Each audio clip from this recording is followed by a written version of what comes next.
로마서 6장 1절로 4절까지 봉독하실 때 세례는 침례로 바꾸어서 우리 봉독하십니다.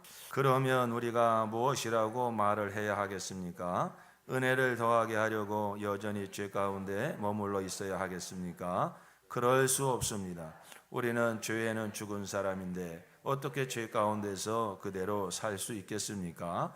침례를 받아 그리스도 예수와 하나가 된 우리는 모두 침례를 받을 때에 그와 함께 죽었다는 것을 여러분은 알지 못합니까?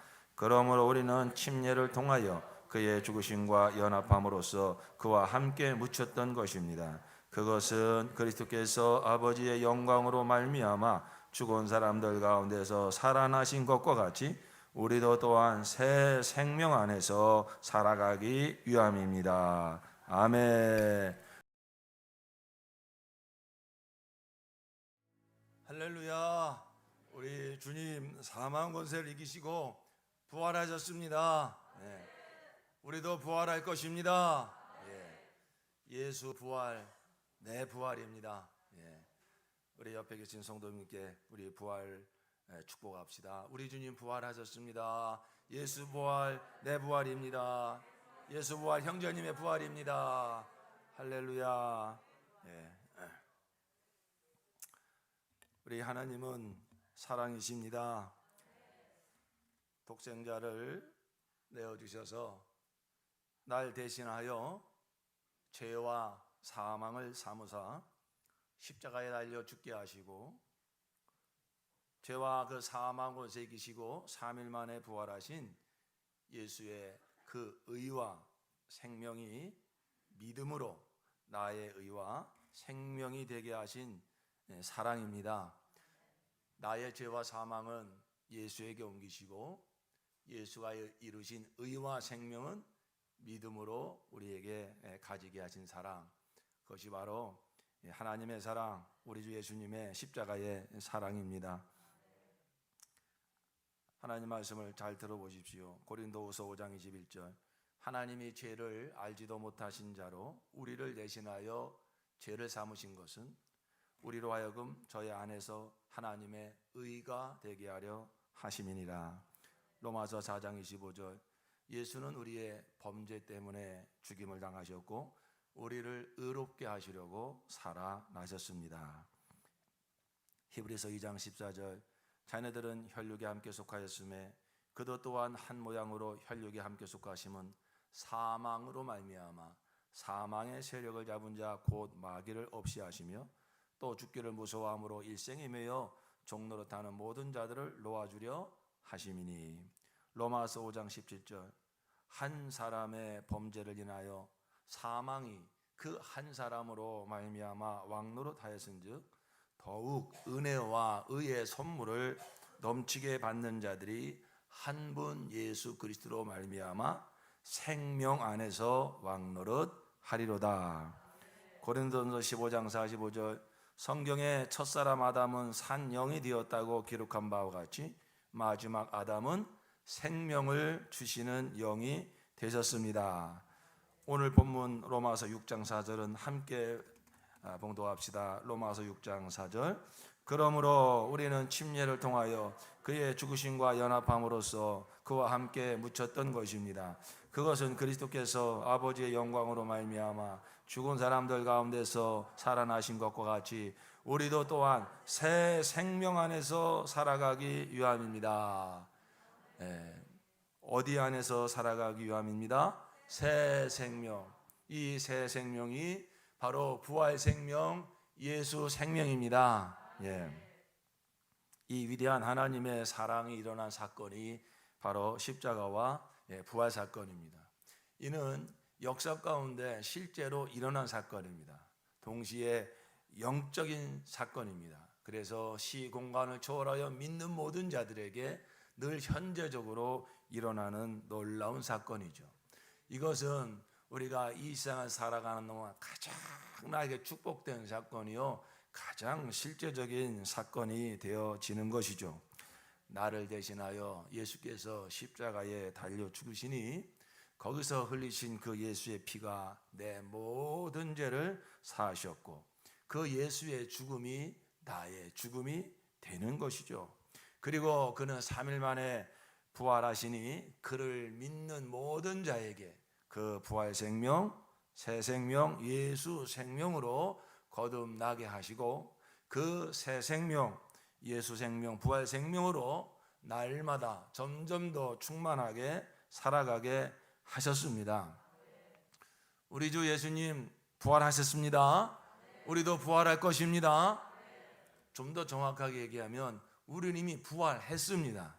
우리의 영은 예수의 부활 생명과 연합하여 부활한 것입니다. 그리고 우리는 날마다 부활해 갑니다. 날마다 나는 죽고 예수의 생명으로 날마다 변화되어져 가니 이 십자가와 부활의 역사는 날마다 믿는 자들에게 현재적으로 일어나는 사건입니다. 우리는 또 앞으로 부활할 것입니다. 영광의 몸으로 고린도전서 15장에 보면 호련히 우리가 부활의 몸, 영광의 몸으로 변화되어 주님을 맞이하게 될 것이라 하였으니 바로 우리의 이 육체로 지음받은 몸은 육체로 흙으로 돌아가지만 흙에서 나온 육체는 흙으로 돌아가지만 그러나 영생의 몸을 예비해 놓으셨습니다. 우리 주님과 함께 천국에서 영원히 살 몸을 예비해 놓으셨기 때문에 우리가 주님을 다시 오실 주님을 맞이하게 되는 그날 우리의 영혼이 호련히 그 영의 몸, 부활의 몸을 입고 주님을 맞이하게 될 것입니다. 아멘. 옛 생명, 첫 아담에 속하여 죄의 생명, 옛 생명으로 살던 나는 예수와 함께 죽었고 또 우리 안에 남아있는 죄성이 그 십자가 역사로 날마다 죽음을 당하고 그리고 그에 비례해서 우리는 이제 예수의 부활 생명, 새 생명으로 날마다 살아가면서 이 땅에 예수 생명의 왕국, 예수 생명으로 살아가는 그 나라가 얼마나 자유하고 편하고 영광스러운지 그 하나님의 나라를 날마다 이루며 살아가는 것이 바로 성도에게 주어진 거룩한 특권이요 하나님께 영광이요 세상을 구원하는 유일한 길인 것입니다. 이 복음만이, 이 십자가와 부활의 복음만이 세상의 유일한 소망입니다. 세상의 유일한 소망입니다. 여러분, 세상의 소망이 무엇입니까? 여러분, 세상의 소망이 무엇입니까?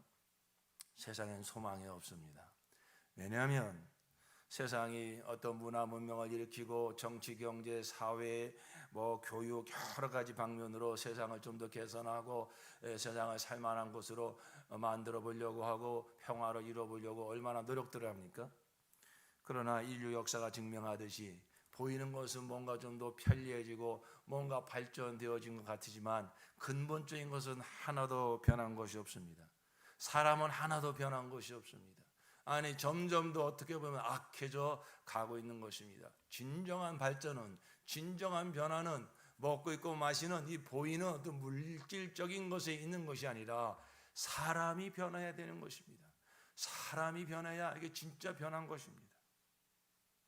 그러나 이 사람은 우리가 성경을 통해서 아는 것처럼 바로 그 아담의 다 후손으로 태어나기 때문에 그 아담의 죄의 생명, 그 옛 생명을 가지고 태어나는 것입니다. 그러므로 아무리 우리가 힘쓰고 애쓰고 노력한다 할지라도 결국 맺히는 것은 그 생명의 열매를 맺히는 거예요. 아무리 무슨 가시나무가 아무리 잎이 무성하고 아무리 울창하게 자란다 할지라도 거기서 맺혀지는 열매는 결국 가시 열매를 맺을 수밖에 없는 것입니다. 우리 사람들은 영적으로 다 죄인으로 태어나기 때문에 잠시는 뭔가 이렇게 발전되어지는 것 같고 변화되어지는 것 같지만 궁극적으로 맺혀지는 열매는 뭐냐? 그 생명의 열매를 맺히는 거예요. 그 생명의 열매를 맺히는 거예요. 바로 옛 생명, 이 육의 생명, 하나님으로부터 떨어져 나간 이 죄인의 생명. 그 옛사람의 생명의 속성은 뭐냐면 자아사랑, 세상사랑입니다. 우리 한번 따라해봅시다. 자아사랑, 세상사랑. 그게 그 생명의 속성이에요. 생명은 항상 그 어떤 그 소원을 담고 있거든요. 생명은. 그러니까 누가 가르쳐 주지 않아도 사람들은 다 이 죄의 생명을 가지고 태어나기 때문에 그 속성이 점점 드러나게 되어 있죠. 그건 바로 뭐냐? 자아사랑, 세상 사랑입니다. 그 가치관은 뭡니까? 내가 왕이다 하는 겁니다. 내가 왕이다. 내가 주인이다. 그러니까 인류 역사가 항상 무슨 역사냐? 전쟁의 역사입니다. 싸움의 역사입니다. 왜 싸우죠? 서로 내가 왕이니까, 서로 내가 옳으니까. 그래서 피 터지게 싸우는 거예요. 지금 저 나라들이 왜 전쟁합니까? 서로 자기가 옳다고 생각하니까. 그게 세상 나라 가치관이에요. 그렇기 때문에 세상은 결코 소망이 없어요. 왜? 근본이 생명이 죄의 생명이니까. 개인으로 보면 한 사람이지만 그게 단체적으로 보면 한 또 나라가 되어지는 것이죠. 그 근본이 바뀌어지지 않는 한 세상은 늘 싸움과 전쟁의 연속이요. 그래서 그 마지막은 하나님의 심판입니다. 저 먼 나라에서 들려지는 전쟁의 소문이 얼마나 비참합니까? 그 수많은 사람들을 죽이는 그 무기를 만드는 돈을 가지고 저 지금도 굶어 죽는 사람들이 얼마나 많아요. 그들에게 양식을 보내주면 얼마나 이게 합리적이고 이성적이고 마땅한 생각입니까? 그런데 사람들이 발전한 최고의 지식과 문명을 가지고 만들어내는 최고의 작품이 뭡니까? 그게 바로 군사무기 아닙니까? 그걸 가지고 사람들을 결국 죽입니다. 얼마나 이게 아이러니합니까? 총칼로 싸우지만 않을 뿐이지 우리나라 보수와 진보 양쪽 진영 간의 싸움을 보십시오. 상대방은 원수입니다. 상대방은 그저 사라져야 될 존재 아닙니까? 나는 옳고 너는 틀리고 똑같은 사안을 놓고도 내가 하면 옳은 것이고 네가 하면 틀린 것이고. 여러분, 이게 세상입니다. 가정에서도 마찬가지입니다. 부부싸움을 심하게 할 때 보십시오. 내가 옳고 당신이 틀리고 그래서 싸우는 거 아닙니까? 상대방에서 볼 때는 네가 틀렸지 내가 옳지. 그러니까 눈에 살기를 막 불러일으키면서 싸우지 않습니까? 이게 세상의 단면이에요. 이게 세상의 모습이에요. 바로 그것은 생명 자체가 그러기 때문에 자아사랑, 세상사랑, 내가 왕이라고 하는 이런 가치관을 가진 생명이기 때문에 이 생명이 바뀌지 않는 한 결코 세상은 소망이 없는 것입니다. 이러한 세상을 하나님이 사랑하셔서 독생자 예수를 보내시고 십자가 부활로 우리를 구원하실 때 그 구원의 역사는 어떤 이 겉사람을 조금 더 개선시키고 발전시키는 어떤 그런 교육이나 어떤 철학이나 종교를 만들어 주신 것이 아닙니다. 바로 이 옛사람은 예수와 함께 연합하여 죽고 바로 예수 생명, 부활 생명, 새 생명으로 거듭나게 하신 역사가 우리 하나님의 사랑의 역사, 예수님의 십자가의 구원의 역사인 줄로 믿습니다. 정말 저의 간절한 소원이 있다면 이 십자가의 복음이 저와 여러분에게 날마다 실제가 되어서 날마다 나는 죽고 예수로 사는 삶, 이 새 생명을, 이 부활 생명을 이 땅에서부터 실제로 누리며 그리고 이 복음을 세상에 전하는 교회를 세우는 것입니다. 이 부활 생명, 예수 생명, 새 생명의 맛을 보아 그 예수님을 향한 갈망이 아주 충만한 교회, 그러한 교회를 세우는 것입니다. 이 새 생명의 맛을 본 자는 더 그 새 생명을 공급하는 말씀에 대한 갈망이 일어나고 더 거룩하게 살고 싶은 갈망이 일어나고 예수께서 우리를 사랑하신 것처럼 서로 사랑하며 살고 싶은 갈망이 일어나게 되어 있습니다. 그 생명의 주가 되신 주님을 더 알고 싶고 더 누리고 싶은 갈망, 이 땅에서부터 경험시켜 주신 영생을 향한, 천국을 향한 갈망, 이것은 내가 죽어야 된다는 걸 알기 때문에 자기 부인과 바로 이 세상에 대해 죽기 원하는 그러한 갈망이 일어나게 되어 있는 것입니다. 그러면서 우리 가운데 있는 모든 이 불순한 세상 사랑, 자아 사랑의 이러한 죄의 생명들이 하나씩 둘씩 점점 빠져나가면서 오직 내 안에는 예수만 남는, 예수로 충만해지는 그러한 영혼들, 그러한 교회, 바로 이와 같은 그리스도는, 이런 교회는 이 세상에 어떤 환난과 재앙과 전쟁과 기근과 어떠한 일들이 발생한다 할지라도 결코 흔들리지 아니하고, 그런 것이 우리에게 임한 이 놀라운 새 생명의 역사를 빼앗아 가지 못하고, 그러면 그럴수록 우리는 더욱더 이 새 생명의 역사로 승리하는 삶을 살게 되어지는 것입니다. 정말 우리에게 주신, 우리 예수께서 이루신 이 십자가와 부활의 이 역사가, 이 복음이 저와 여러분에게 날마다 실제가 되어져서 점점 더 그 예수를 갈망하고 예수로 사는 삶을 점점 더 갈망하는 그러한 우리 모든 성도님들 되시기를 축원합니다. 우리 그러한 신앙으로 정말 그러한 교회를 함께 세워 갑시다. 이것만이 세상의 소망입니다. 우리가 그러한 신앙으로 살고 그러한 교회를 세워서 이 복음을 우리 입술로 전파하고 우리의 삶으로 나타내어 바로 세상에 속한 영혼들을 구원하는 것, 이것이 하나님께 영광을 돌리는 것이고 세상을 구원하는 길이니, 우리가 날마다 나눠 죽고 예수로 사는, 예수 부활 생명 새 생명으로 날마다 살아가는 저와 여러분 되어지기를 예수 이름으로 축원합니다. 그러기 위해서 전제가 있습니다. 우리가 이러한 신앙의 방향을 확실히 정했다면 그렇게 실제로 살아갈 수 있는 길이 있습니다. 그것은 바로 뭐냐면 먼저 십자가를 통과해야 됩니다. 우리가 이 부활 생명으로 살기 위해서는 옛 생명도 살고 새 생명도 살고 섞여 있으면 안 됩니다. 그러면 잠깐 맛은 보지만 그러한 삶을 날마다 살 수 있는 능력은 나타나지 않습니다. 그렇기 때문에 바로 날마다 십자가를 통과하여서 부활 생명을 누리는 자리로 날마다 더 깊이 풍성히 나아가야 되는 것입니다. 우리가 지은 죄는 예수께서 십자가에 흘리신 피로 사함을 받습니다. 그 피가 우리의 모든 죄를 영원히 단번에 사했기 때문에 우리가 어떠한 죄를 지었다 할지라도 그 보혈의 능력과 약속을 붙잡고 자백하면 날마다 그 보혈의 능력이 내게 역사하여 우리는 죄에서 자유하게 되어지는 것입니다. 그런데 우리 안에 남아있는 이 죄성, 우리가 죄를 졌어요. 입술로 죄를 졌어요. 행위로 죄를 졌어요. 그래서 그 모든 죄를 사하신 예수의 피에 약속을 붙들고 회개하고 자백하면 우리는 그 죄에서 자영을 받습니다. 그런데 우리의 신앙이 그렇게 늘 죄짓고 회개하고 죄짓고 회개하고 이렇게 되면 안 되겠죠. 우리 안에 뭐가 남아 있습니까?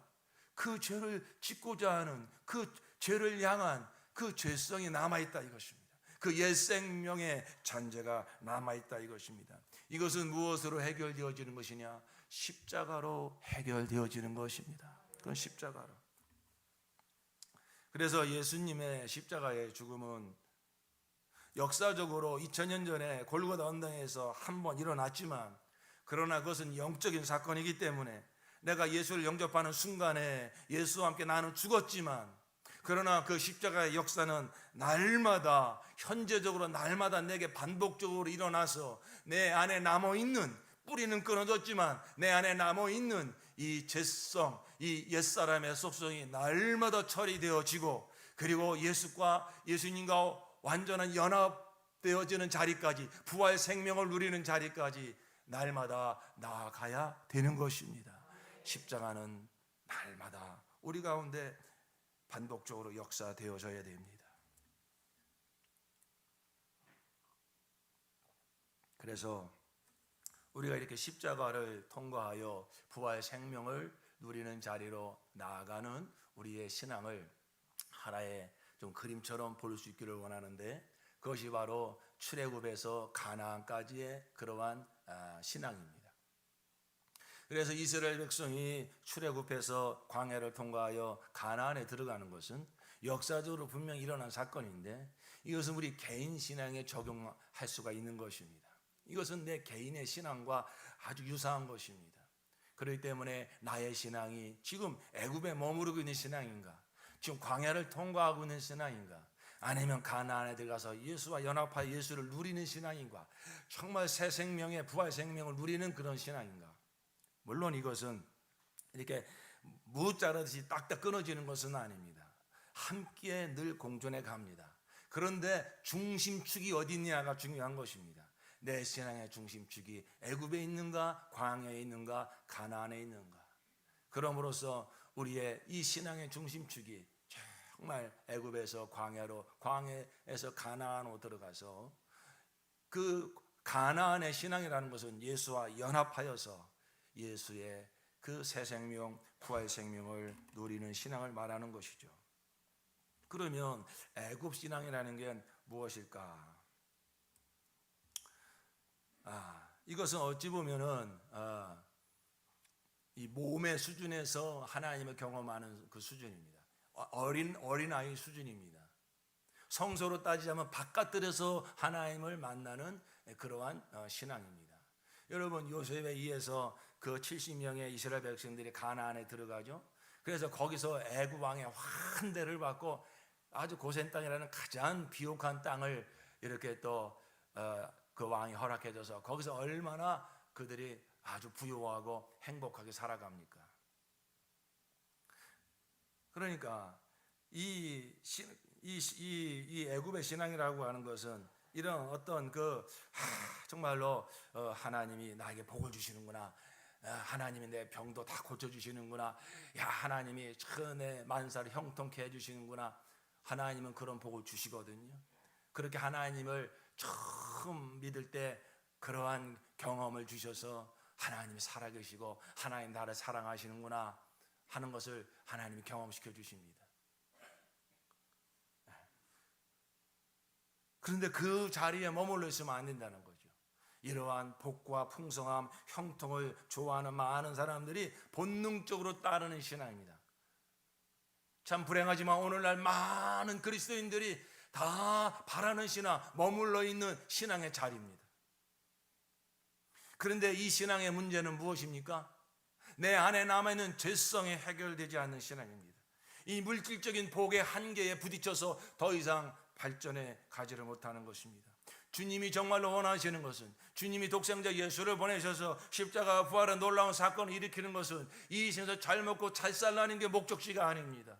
그런 세상에서 우리를 건져내서 날마다 나를 부인하고 예수와 연합된 그 새 생명, 영생을 누리며 이것이 진짜 복이라고 하는 것을 온 만방에 드러내기를 원하시는 것입니다. 이런 애굽의 신앙의 자리에 머물러 있으면은 절대 어떤 이 자아의 죄성에서 벗어나는 자유가 뭔지 모릅니다. 죄에서 해방되는 이 참된 자유와 평안이 무엇인지 모릅니다. 그 신앙의 성숙에는 한계가 있습니다.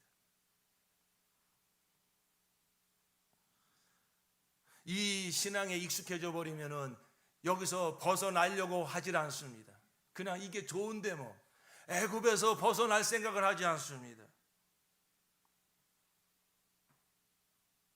이 옛 생명을 가지고 살아가는 것이 사실은 그게 저주인데, 그게 정말로 얼마나 두렵고 불안한 삶인데, 그냥 겉으로 주어지는 이 복에 만족을 해서 거기서 벗어날 생각을 안 한다는 거죠. 하나님께서 원하시는 것은 그렇게 살아가면 결국 그것은 마귀에게 결속되는 거예요.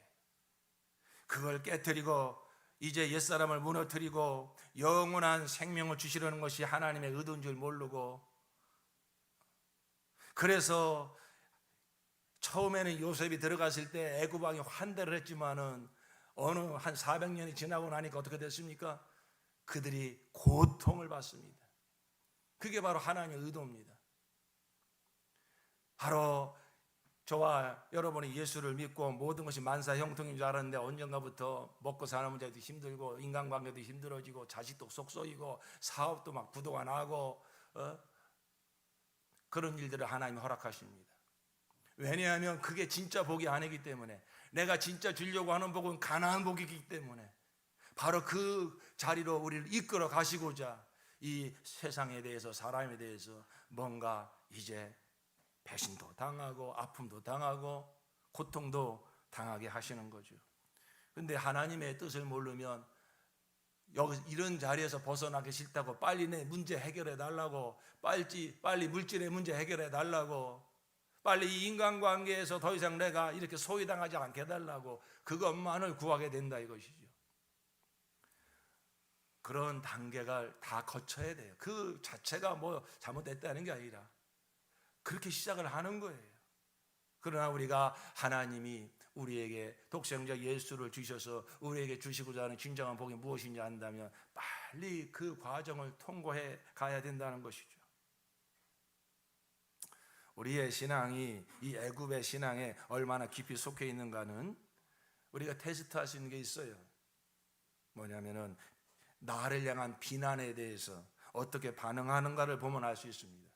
이 애굽의 신앙은요, 비난과 오해와 공격에 대해서 두 가지 중 한 가지로 반응합니다. 그게 자아사랑, 세상사랑, 속성을 여전히 가지고 있으니까 누가 건드리면은 욱 하고 기분이 나빠져요. 아니면은 세상에 먹고 마시는 문제, 뭐 내 미래의 문제, 이런 것에 대한 막 염려가 들어오면은 무서워하고 두려워합니다. 욱 하고 봐. 근데 자아를 건드리니까 이 생명은 반응하게 되어 있어요.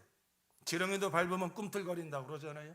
이 여전히 자아사랑, 세상사랑의 이 생명이 아직 처리되지 않고 우리 안에 있으니까 여전히 거기서 빨리 벗어나라고 애굽에서 우리를 건져주려고 고통도 허락하시는데, 싫다고, 여기서 벗어나기 싫다고, 그냥 이게 살만하다고, 그런 가운데 있으면 바로 우리에게 어떤 반응이 나오냐면은 나를 건드리면 그냥 욱하고, 아니면은 또 여러 가지 세상의 일들이 닥치면은 또 두려워하고 무서워하고. 우리가 정말로 경계해야 될 귀신이 있어요. 이게 다 영적인 것이기 때문에 그 배후에서 귀신들이 역사하니까. 웃귀신을 경계해, 웃귀신. 또 하나는 뭐냐, 섭섭귀신을 여러분 경계해야 돼요.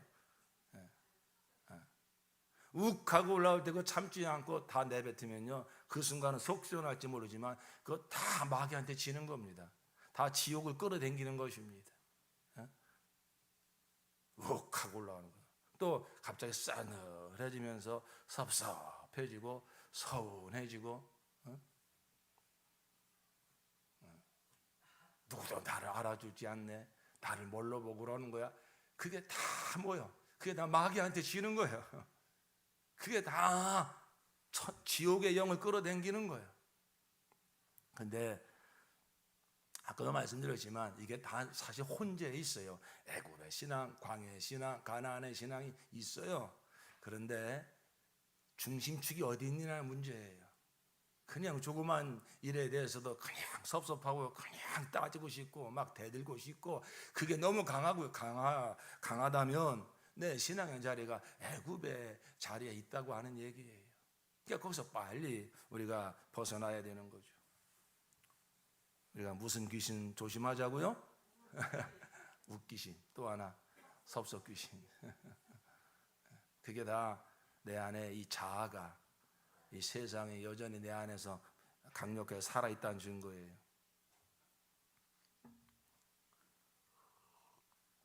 이 옛사람의 생명이 움직이면요, 닥달하고 불안하고 초조하고 화나고 억울하고 신경질나고 짜증나고 이게 강하게 나타나요.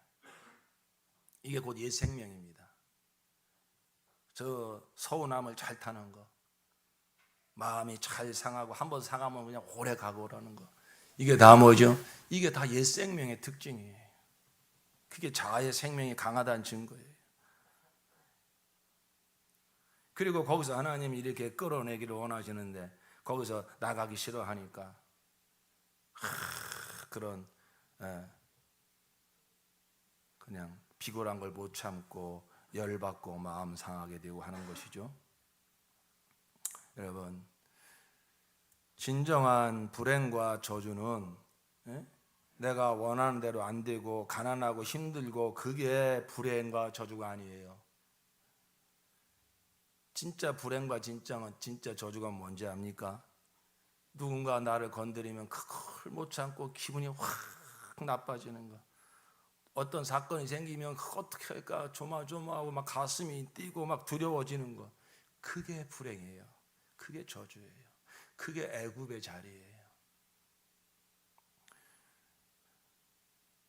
여러분, 이제 하나님께서 그런 자리에 있는 우리의 신앙을 건져 주시기 위해서 그 애굽의 바로 왕을 통해서 이스라엘 백성들에게 막 고통을 주듯이 우리에게 이런저런 먹고 사는 문제라든지 자녀의 문제라든지 인간관계 문제라든지 마음을 상하게 하고 두려워하고 근심시키는 일들을 하나님이 허락하실 것입니다. 여러분, 그러할 때에 이제 나를 애굽에서 끌어내시려고 하는구나, 애굽의 신앙에서 나를 하나님께서 이제 이끌어내시려고 하는구나 깨달으시고, 나 여기서 벗어나기 싫다고 빨리 이 문제 해결해 달라고 그 자리에 머물러 있지 마시고, 주님, 이제 주님의 뜻이 무엇인지 깨닫게 하여 주시고 여기서 내가 이 신앙에서 벗어날 수 있도록 도와주시옵소서 기도하시기를 바랍니다. 그 다음 단계로 하나님이 인도하는 자리가 어디입니까? 이게 광야입니다. 광야의 신앙. 광야의 신앙이 무엇일까요? 남편의 문제가 자식의 문제가 아니구나. 이게 내가 문제구나. 이제 그걸 깨닫기 시작하는 거예요. 거기에 대해서 눈이 열려지기 시작을 하는 거예요. 그래서 그때부터는 내가 죽어야 돼. 내가 아니야. 2단계입니다. 자기를 부인하는 이러한 믿음이 생겨요. 그러한 눈이 열려요. 그래서 그게 십자가구나. 십자가에서 내가 죽어야 되는구나. 이걸 이제 아는 단계. 이거 참 귀한 깨달음이고 신앙입니다. 근데 조심할 것은 여기서 머물러 여기 이 자리에 또 머물러 있으면 안 돼요. 이건 동전의 앞뒤처럼 함께 가야 되는 신앙인데 바로 십자가와 부활의 신앙. 내가 부인되어지는 그 자리에 주님이 오셔야 돼요. 내가 죽고 누가? 예수가 사셔야 돼요. 내가 아니요 오직 예수요. 그렇죠? 근데 우리가 우리 주님께서 원하시는 신앙 그저 자기 부인하고 극기하고 고행하는 것이구나, 이렇게 또 잘못 우리 기독교의 신앙을 오해하는 분들이 있습니다. 그래서 한때는 수도원 운동이 일어났어요. 세상에 있으니까 자꾸 욕심이 일어나고 자꾸 막 욱하고 산속에 들어가서 나를 수행해야겠구나. 여러분, 이게 그 광야에 머물러 있는 신앙입니다. 그래서 우리 가운데 혹시 그저 이러한 내가 잘못이야, 내가 문제야, 이렇게 깨닫는 건 좋은데 그냥 그 자리에 계속 머물러 있다 보면 자칫하면 자기를 학대하게 돼요. 자기를 정죄하게 돼요. 그래서 뭔가 그냥 우울해하고 뭔가 침체되어 있고 뭔가 그저 몸살이고, 그건 주님이 원하시는 신앙의 자리가 아닙니다. 그래서 우리가 이 자기 부인의 신앙은 참 반드시 우리가 이렇게 깨달아야 되는, 또 우리가 붙잡아야 되는 신앙이지만은 절대 자기 학대, 막 그 자기 부정 이런 데 있으면 안 됩니다. 그래서 이제 주님께서 우리를 이끌고자 하는 자리는 바로 이러한 광야를 통과해서 바로 어디입니까? 가나안입니다. 가나안. 이 가나안. 이게 바로 부활 신앙입니다. 여러분, 이것은 따로따로 갈 수가 없는 거예요. 십자가와 부활의 신앙, 온전한 십자가의 도를 깨달았다면, 온전한 십자가의 복음을 누리고 있다면 그 신앙은 반드시 예수와 한 영과 한 생명으로 연합되어서 예수의 부활 생명을 누리는 부활 신앙으로 나아가게 되는 것입니다. 그래서 중요한 것은 어느 한쪽으로 치우치면 안 된다 이거예요. 이 복음은 뗄래야 뗄 수가 없는 거예요. 오늘날 어떤 또 막 부활 운동을 일으키는 분들이 있어요. 그건 굉장히 바람직한 것 같지만 자칫하면은 십자가의 복음을 부인하는, 왜 그 십자가에서 이미 예수가 죽으셨는데 왜 계속 그 자리에 있느냐? 이제 우리가 부활신앙으로 살아야 되지. 여러분, 이건 따로따로 갈 수 있는 게 아니라고요. 반드시 십자가를 통과해야만, 날마다 내게서 십자가 역사 일어나야만 그만큼 부활의 생명을 누리게 되는 줄로 믿습니다. 십자가와 부활의 신앙은 함께 가는 거예요. 그래서 하나님께서 궁극적으로 우리에게 원하시는 신앙은 바로 이 가나안의 신앙, 바로 부활의 신앙. 그러므로 우리는 이 부활의 신앙이라고 하는 것은 예수와 한 영과 한 생명으로 연합되어져서 이 땅에서부터 천국을 누리는 신앙을 말하는 것입니다. 가난에도 부에도 모든 곳에서 찬양을 드리신 일체의 비결을 누리는 신앙인 것입니다. 싫은 사람도 좋은 사람도 없습니다. 모든 사람들을 내가 가까이 할 수 있고 먼저 다가갈 수 있고 품을 수 있고 사랑할 수 있는 그러한 신앙인 것입니다. 그게 바로 새 생명이에요. 우리에게 예수께서 십자가와 부활의 역사를 일으켜서 구원해 주신 것은 오늘 주신 본문의 말씀에 우리도 또한 새 생명 안에서 살아가기 위함입니다. 그랬어요. 그래서 이제 그러면 먼저 십자가를 통과해야 돼요. 저와 여러분에게 날마다 하나님이 새 생명을 누리게 하시려고 우리 안에 있는 이 죄성을, 옛사람의 생명을 제거하시려고 허락하시는 십자가가 있어요. 그걸 깨닫지 못하면 그래서 사람만 원망스럽고 일어나는 사건만 원망스럽습니다. 이제 오늘 우리는 이 복음을 통해서 내게 일어나는 이 사건들의 삶들을 이 복음의 눈으로 잘 볼 수 있는 눈이 열려져서 아, 이것이 내게 허락하신 십자가구나. 그러면 그걸 피하지 말고 그것을 억울해하지 말고 우리가 감사함으로 받아들여서 그 십자가를 통과하여 정말 새 생명을 누리는 자리까지 꼭 나아가시기를 예수의 이름으로 축원합니다. 아멘. 좀 이렇게 얘기하면 좀 막연하죠. 그래서 조금 구체적인 얘기를 좀 들어볼게요. 이 십자가를 통과하는 길이 뭘까? 십자가를 통과하는 길이 뭘까? 먼저는 복음이에요. 바로 그리스도와 함께 내가 십자가에 죽었음을 믿음으로 시인하고 고백하는 것입니다. 그래서 우리가 성경 상고하는 것이 중요한 거예요. 우리가 그래서 날마다 성경을 상고하면서 내 믿음을 고백하는 것입니다. 우리 사랑하는 성도들 참 감사해요. 물론 여러분 성경 읽고 완료만 하셔도 너무 감사해요. 그런데 한번 해보시라고요. 한 말씀이라도 성경을 읽고 하나님이 주시는 감동을 내가 반응을 하여서 주님 사랑합니다, 나 같은 죄를 위하여 죽어주시고 나를 구원하신 주님을 찬양합니다. 하여튼 어떤 것이든지 그 본문의 말씀과 전혀 다른 감동을 주실 수 있어요. 괜찮아요. 그냥 해보세요. 그래서 우리는 무엇보다도 날마다 십자가를 묵상하면서 십자가를 바라보면서 나는 거기서 예수와 함께 죽었음을, 이 진리를 시인하고 고백하는 것이 중요합니다. 우리 한번 다 같이 한번 고백해 봅시다. 나는 그리스도와 함께 십자가에서 죽었다. 시작. 나는 그리스도와 함께 십자가에서 죽었다. 할렐루야, 할렐루야. 믿음으로 이건 실제로 일어난 사건이에요. 그리고 날마다 내게 일어나는 사건이에요. 그래서 이 십자가의 역사를 날마다 시인하고 고백하는 것입니다. 두 번째로 기도입니다. 어떤 기도를 우리가 드릴 수 있어야 되냐면은 회개와 찬양으로 지성소까지 나아가는 기도. 회개 기도가 참 중요해요.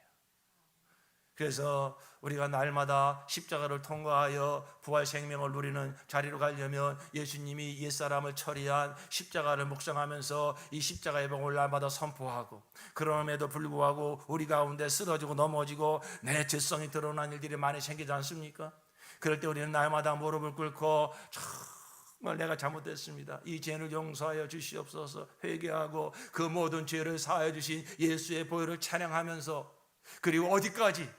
지성소까지 나아가서 주님과 정말로 주의 영광에 이렇게 막 체험을 받는 그런 자리까지 나아가는 그 기도를 사모하시고 그러한 목표를 정하시고 그러한 기도의 자리까지 나아가시기를 예수 이름으로 축원합니다. 그 맛을 봐야 돼요. 여러분, 구약의 성소를 보면은 바깥들로부터 해서 성소로 해서 지성소까지 들어갔잖아요. 거기 하나님의 임재가 충만하잖아요. 예수께서 십자가에 달려 죽으실 때에 바로 성소와 지성소를 가로막고 있는 휘장이 위에서부터 아래까지 쫙 갈라졌습니다. 무슨 얘기입니까? 오늘날 저와 여러분은 우리가 다 제사장이 되어서 언제나 어디서나 예수의 그러한 십자가의 공로 의지하여 예수의 보혈을 들고 나아가면 늘 지성소를 경험할 수 있는 것입니다. 그래서 우리가 기도를 사모해야 돼요. 정말 회개 기도를 하다 보면 찬양이 나와요. 감사가 나와요. 더 깊이 들어가면 주의 영광으로 우리가 덮음을 당합니다. 여러분, 그 맛을 봐야 돼요. 그건 말로 설명할 수가 없어요. 나도 모르게 막 뭐라 그럴까요? 막 굳어져요. 뻣뻣해져. 근데 기분 나쁜 굳어짐이 아니에요. 그 영광에 확 사로잡히니까, 주의 한량없는 영광 중에 내가 사로잡히니까 거룩한 굳어짐이 생기죠. 주님의 너무나 아름답고 너무나 달콤하고 너무나 아름다우심을 경험하게 되니까 그 달콤함과 그 아름다움을 어떻게 형용할 길이 없어서 그 주님을 더 맛보고 싶죠. 더 경험하고 싶죠. 그래서 더 주님을 경험하고 싶어서 말씀을 보고 더 기도의 자리에 가까이 나아가는 우리 그러한 자리까지 나아가시기를 예수 이름으로 축원합니다. 회개부터 시작이 되는 것입니다. 정말 회개 기도를 많이 드렸어요. 그리고 세 번째로는 우리의 어떤 환난과 어려움과 문제가 있을 때에 공격과 비난을 받을 때에 변명하지 않고 묵묵하게 감당하는 것입니다. 이 침묵 훈련을 하셔야 됩니다. 십자가를 통과시켜서 부활 생명 경험시켜 주시려고 하나님이 막 억울한 일도 당하게 하시고 비난도 받게 하시고 문제도 생기게 하시는데 그때마다 변명하고 그때마다 따지고 그때마다 나 할 말 다 해야겠다 그러면 십자가를 통과하지 못하는 거예요. 우리 예수님께서 십자가를 지시기 전에 많은 사람들이 얼마나 억울한 고소를 하고 누명을 씌우고 별말을 당합니다. 그러나 예수님은 아무 말도 안 하십니다. 빌라도 총독이 너무 의아해가지고 너 할 얘기 없냐? 내가 볼 때 너는 죄가 없는 것 같은데 저 사람들이 다 뭔가 좀 거짓말하는 것 같은데 너 좀 할 말 좀 있으면 해봐라. 빌라도는 놔주고 싶었어. 근데 예수님은 한마디도 하지 않아요. 얼마나 많은 얘기로 너를 치는지 아느냐? 왜 아무 말도 하지 않느냐? 하고 물을 정도였습니다. 바로 그것입니다. 우리가 환난과 어려움에 대해서 입을 닫고 하나님 죄송합니다. 제가 잘못했습니다. 용서해 주세요. 이 말이 나올 수 있다면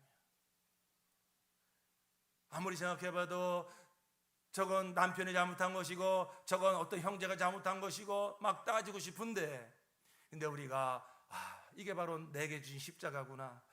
이 십자가를 통과시켜서 내 안에 남아있는 이 자아의 생명, 이 옛 생명을 처리하고 부활 생명으로 나아가게 하시려고 하나님 허락하셨구나. 그걸 깨닫고 입을 다무는 거예요. 침묵하는 거예요. 그리고 주님께 오히려 주님, 제가 잘못했습니다. 저를 용서해 주세요. 제가 죄인입니다. 그런 기도를 한번 드려보세요. 그 순간에 내 안에 막 몰려들던 어둠의 영들이 억울함과 섭섭함과 이러한 모든 영들이 떠나가고 바로 주님과 하나로 연합되어지는 그러한 새 생명의 자리까지 나가게 될 줄로 믿습니다. 억울한 것을 참지 못하고 자꾸 나를 변호하게 되면 십자가를 통과하지 못하는 거예요. 그 순간에 주님을 생각하시면서 내 모든 죄를 짊어지신 주님, 한 말씀도 안 하시고 도살장에 끌려가는 양처럼 순전히 그 자리로 나가서 내 모든 죄를 담당하신 예수님을 생각하면서 사실 우리는 억울할 게 없어요. 사실은 아무리 억울하다고 얘기하는 어떤 사람이 나 억울해 죽겠어. 내가 이런 남편 만나가지고 내가 뭐 이런 일을 만나가지고 얘기를 가만히 들여다보면요, 물론 억울한 것도 조금은 있지만은 그 사람 잘못도 있잖아요. 우리가 3자 입장에서 보면요, 일방적인 억울함은 없다고요. 억울한 걸로 따지자면 예수님처럼 억울하신 분이 어디 있어요? 근데 예수님은 그걸 다 감당하시잖아요.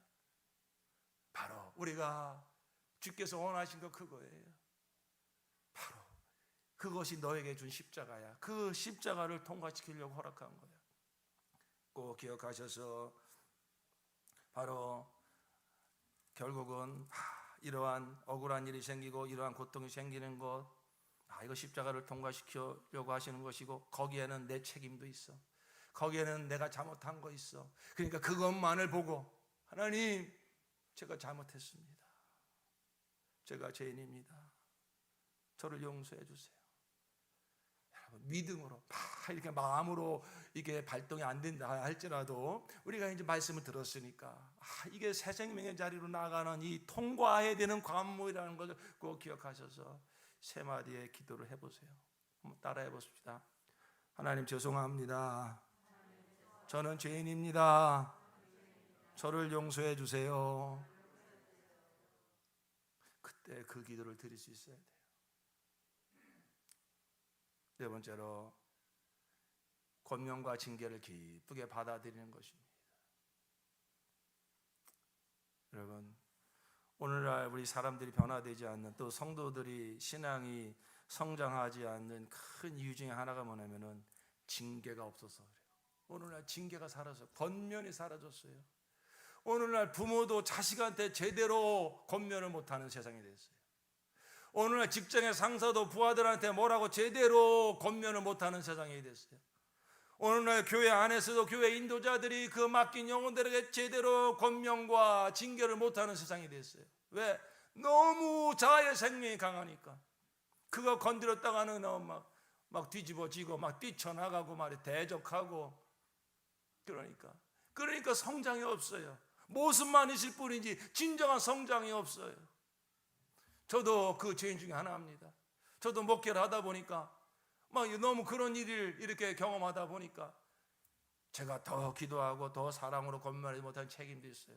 그러나 많은 경우에는 너무 그 받아들이는 쪽에서 너무 자기 생각이 꽉 차 있으니까 목사님이 알지도 못하면서 그런다고 막 섭섭해하고 서운해하고 뛰쳐나가고 막 거스르고 그런 일을 몇 번 경험하다 보니까 저도 이제 막 조심스러워지는 거예요. 사랑하는 성도 여러분, 이제 우리가 주님이 원하시는 교회를 세우려면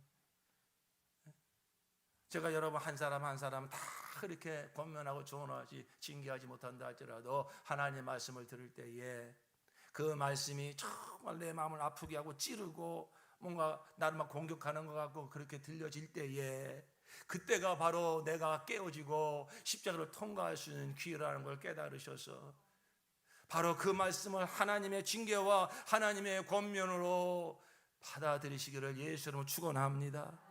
그래야 신앙의 성장이 있는 거예요. 근데 우리 목자님들은, 우리 목녀님은 저보다 훌륭하신 분들 같아요. 가만히 보면은 그 목원들을 정말로 사랑하기 때문에 때로는 막 권면들 하시더라고요. 때로는 막 그렇게 막 힘든 얘기도 하시더라고요.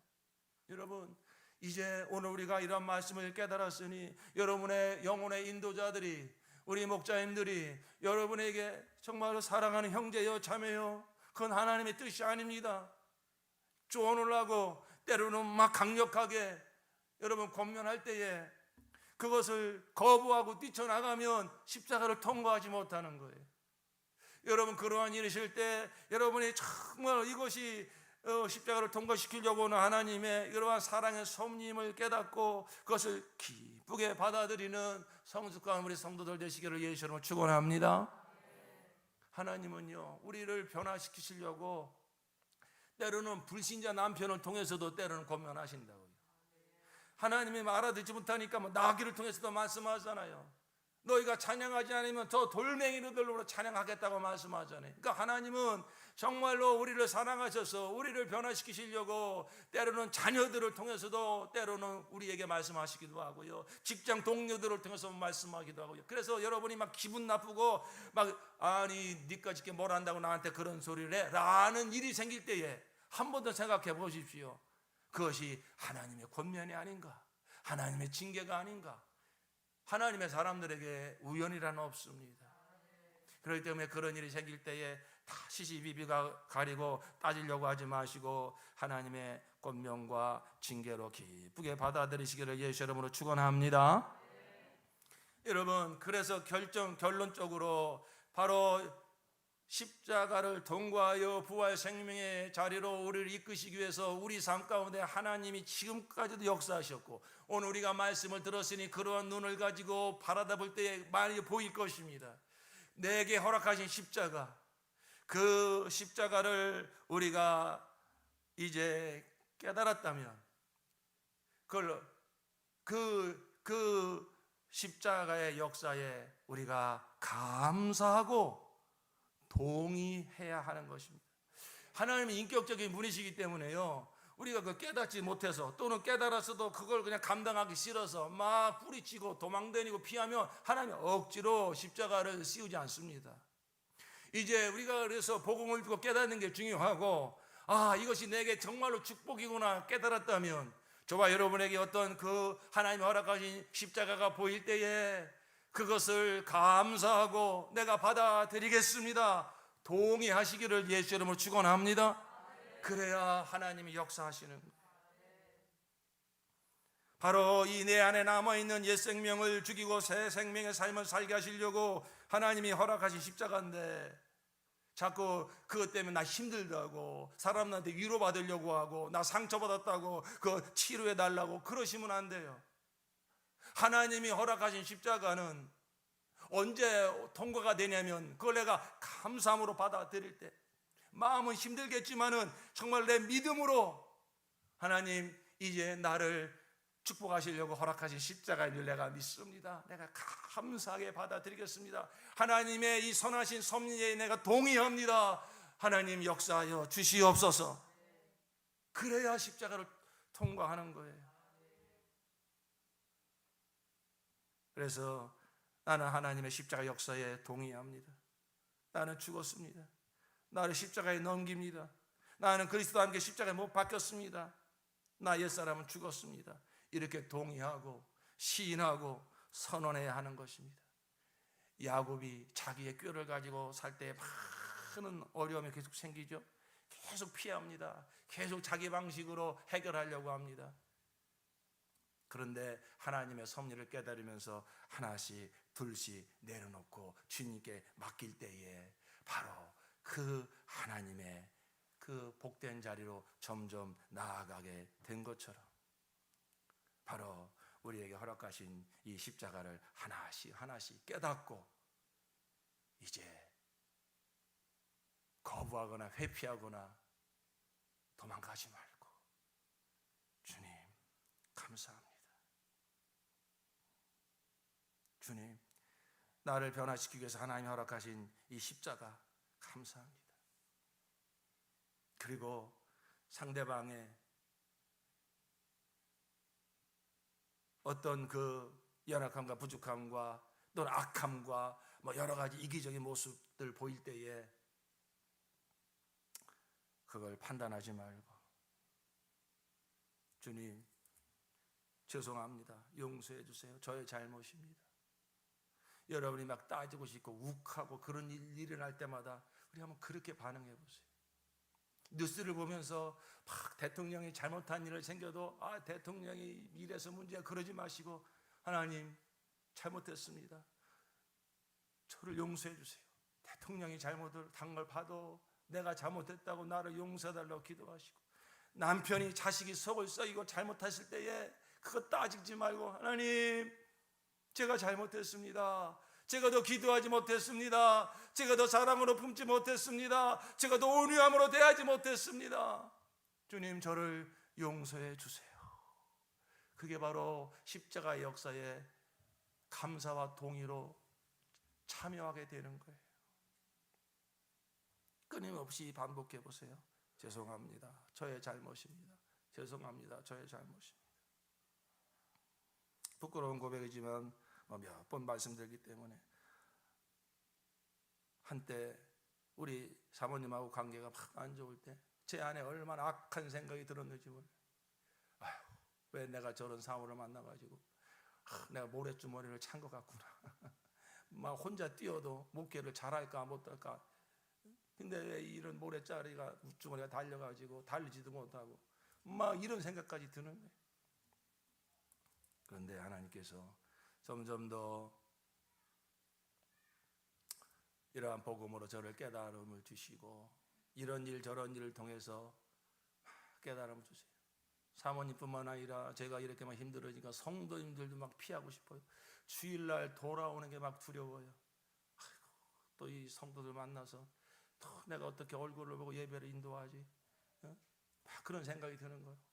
내 안에 막 이런 막 악한 생각이 일어나는 거예요. 또 저 성도가 나를 보면서 뭔가 판단하겠지, 뭔가 비판하겠지, 목회자로 뭐 인정이나 할까? 막 이러한 생각들, 이게 다 뭡니까? 자아가 남아있으니까, 이 자아 사랑의 생명이 남아있으니까 그런 하나님이 그거 깨트리려고, 그리고 부활의 가나안의 자리로 이끄시려고 다 허락하신 것인데 그걸 깨닫지 못하니까 그냥 사람이 원망스럽고 사람을 탓하게 된단 말입니다. 그러니까 얼마나 마음이 힘듭니까? 어느 순간 정말로 하나님이 긍휼히 여겨 주시어서 깨달음을 주시고 복음을 새롭게 깨닫게 하시면서 그렇구나, 내가 죄인이구나, 내가 잘못하고 있는 것이구나. 그때부터 하나님, 제가 잘못했습니다. 제가 죄인입니다. 저를 용서해 주세요 하고 이렇게 받아들이면서 이제 그 십자가를 하나씩 통과하게 됐어요. 그러자 내 안에 이건 내 옛사람의 절대 성품이 아니에요. 새 생명의 역사가 일어나니까, 예수 생명의 역사가 일어나니까 우리 사모님이, 우리 성도님들이 뭐 갑자기 천사처럼 변한 건 아님에도 불구하고, 이전의 모습이 그대로 있음에도 불구하고 제 마음에 긍휼히 여기는 마음이 생기고 사랑스러운 마음이 생기고 보고 싶은 마음이 생기고, 바로 예수 생명, 부활 생명, 새 생명 역사가 일어나게 된 줄로 믿습니다. 물론 제 안에 아직도 연약함이 있어요. 그래서 날마다 나는 죽고 새 생명의 자리로 가는 거예요. 날마다 하나님이 허락하신 십자가를 깨닫고, 주님, 그럴 때마다 마음이 힘들고 어렵지만, 주님, 제가 잘못했습니다. 주님, 제가 죄인입니다. 저를 용서해 주세요 하고 그 십자가를 받아들이는 거예요. 감사함으로 받아들이는 거예요. 그러할 때 십자가를 내가 통과하고 바로 부활 생명의 자리로 나아가게 된다고 하는 사실을 오늘 말씀을 통해서 전합니다. 스데반 집사님이 정말 그 예수 생명, 부활 생명의 자리를 나아가서 온전히 그 생명을 누리게 되니까 자기를 원망하고 저주하며 돌멩이로 던지는 자들을 향해서도 어떡합니까? 저들이 알지 못하고 저러니 용서해달라고 얼굴이 해처럼 변화되어서 순교하지 않습니까? 내 영혼 평안해, 내 영혼 평안해. 그 찬송을 작사한 스테포드라고 하는 사람은요, 딸 4명을 다 잃어버렸어요. 딸 4명이 다 바닷물에 빠져 죽었다고요. 원망과 저주와 탄식하면서 살아도 부족한 인생이지만은 하나님의 은혜를 깨닫는 순간에 그걸 받아들였어요. 감사함으로 받아들여서 동의했어요. 그러니까 그는 놀라운 예수 생명을 누리는 사람이 되어서 놀라운 그러한 찬양을 졌습니다. 손양원 목사님은 자기 2 아들을 바로 그 공산당원들에게 죽임을 당했어요. 그런데 그가 그것을 자기 십자가로 여기고 평생 원망하고 저주하고 살 수도 있었습니다. 그러나 그는 복음을 아는 사람으로서 그것이 자기 인생에 허락되어진 십자가임을 깨닫고 감사함으로 받아들이고 동의할 때에 그 원수 같은 자기 아들을 죽인 그 청년들을 자기 양아들로 삼고, 그래서 그들을 변화시켰습니다. 여러분, 동일한 그 예수의 부활 생명이 우리의 생명이 된 줄로 믿습니다. 동일한 하나님의 역사가 날마다 우리 가운데 일어나는 것입니다. 날마다 십자가를 통과하고 부활 생명의 자리로 나아가시는 저와 여러분 되기를 예수 이름으로 축원합니다. 기도합시다.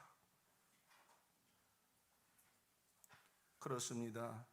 이 십자가 역사는 하루아침에 이루어지는 것은 아닙니다.